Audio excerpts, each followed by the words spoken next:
কৃষ্ণৰাম পুনৰ নতুন এটি ভিডিঅ'লৈ সকলো দৰ্শককে স্বাগতম জনাইছোঁ। বহু গুণাকৰ ফল নেমু আমাৰ খাদ্যভেগৰ লগত এৰাব নোৱাৰা সম্পৰ্ক।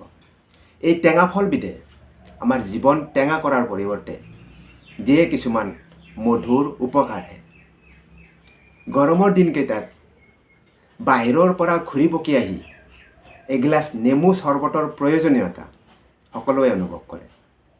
ভাতৰ কাঁহীৰ কাষত দিয়া এটুকুৰা সৰু নেমুৱে আমাৰ জিভাৰ জুতি অপূৰ্ব কৰি তোলে। প্ৰাচীন কালৰে পৰা ভাৰতত বিভিন্ন ৰোগৰ চিকিৎসাত নেমুৰ ৰস ব্যৱহাৰ হৈ আহিছে। নেমুৰ ৰসৰ উপকাৰিতাৰ বিষয়ে আৰু নতুন নতুন তথ্য জানিবলৈ বলকচোন ভিডিঅ'টো আৰম্ভ কৰোঁ। পৰ্বত আৰোহণকাৰীসকলৰ কাৰণে নেমু টেঙা আশীৰ্বাদ স্বৰূপ। পৰ্বত আৰোহণৰ সময়ত সৃষ্টি হোৱা শ্বাসকষ্ট নেমু টেঙাৰ ৰসে ভালেখিনি কমাব পাৰে। এই কথা প্ৰথম এভাৰেষ্ট জয়ী এডমাণ্ড হিলাৰীয়ে স্বীকাৰ কৰি কৈছিল যে my climbing Mount Everest the biggest summit in the world is great by due to lemon. গতিকে নেমু টেঙা এবিধ সাধাৰণ ফল নহয়, ই যথেষ্ট গুৰুত্বপূৰ্ণ ঔষধি আৰু পুষ্টিকৰ ফল।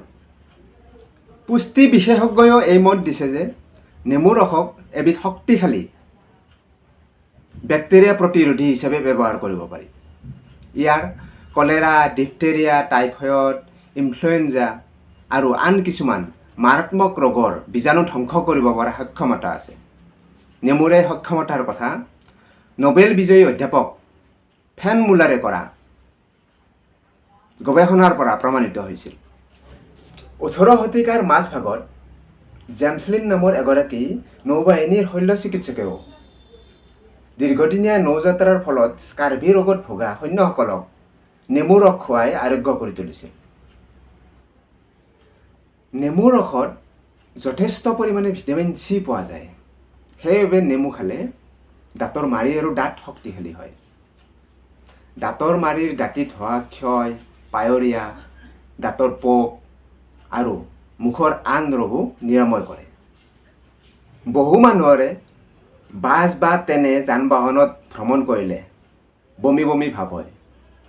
বমি নহ'বলৈ এটা নেমু চেপি লৈ অকণমান নিমখৰ লগত খাব লাগে। নেমুৰ বাকলি বা নেমুৰ পাত হাতেৰে মোহাৰি শুঙিলেও অকালি অহা বন্ধ হয়। ঘৰৰ কাৰোবাৰ পেটৰ অসুখ হ'লে কাঁচৰ বৈয়ামত নিমখ দিয়া অকণমান নেমু খালেও যথেষ্ট সকাহ পোৱা যায়। ডায়েবেটিছ ৰোগীয়েও আহাৰ খোৱাৰ পিছত নেমু ৰসৰ লগত অকণমান পানী মিহলি কৰি খালে উপকাৰ পায়। কোনো বিষাক্ত ফল খালে নেমু ৰসৰ লগত সম পৰিমাণৰ পানী মিহলি কৰি খালে ভাল ফল পোৱা যায়। নেমুৰ ৰস গাৰ বিষ, স্নায়ু বেদনা আদিত ব্যৱহাৰ কৰিও সুফল পাব পাৰি। চকুৰ বিভিন্ন ৰোগৰ কাৰণে নেমু ৰস খুবেই উত্তম। ইয়াৰ পৰা চকুৰ বিভিন্ন ৰোগৰ ঔষধ প্ৰস্তুত কৰা হয়।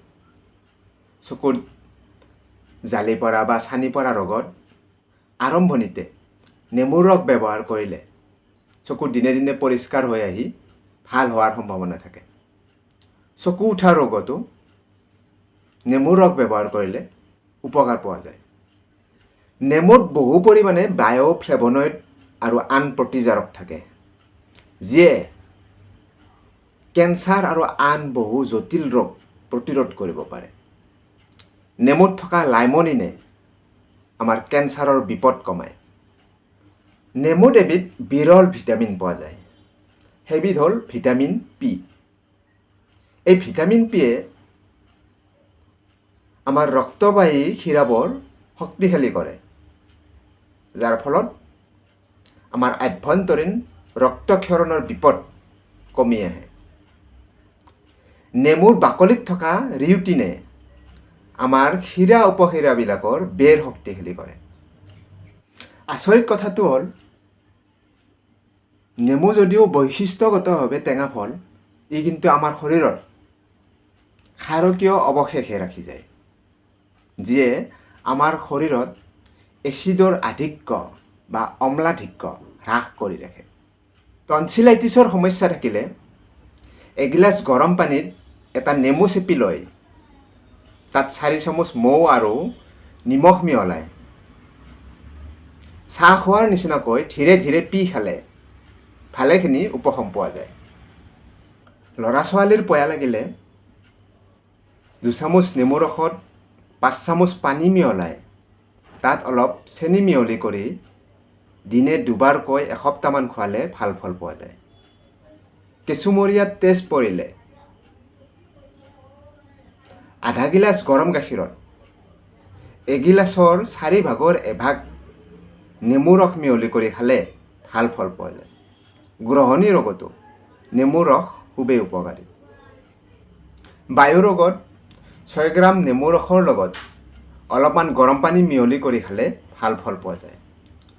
উপচুকা হ'লে বা পানীয়ে খালে এটা নেমু টেঙা ফালি লগালে ভাল ফল পোৱা যায়। গতিকে নেমু টেঙাৰ ওপৰত আপোনালোকৰ সুবিধাৰ অৰ্থে যিখিনি তথ্য আগবঢ়ালোঁ, তথ্যখিনি চাই যদি আপোনালোকে সঁচাকৈ ভাল পাইছে, এটা লাইক, কমেণ্ট, শ্বেয়াৰ আৰু ছাবস্ক্ৰাইব কৰিবলৈ একেবাৰে পাহৰি নাযাব। কৃষ্ণৰাম।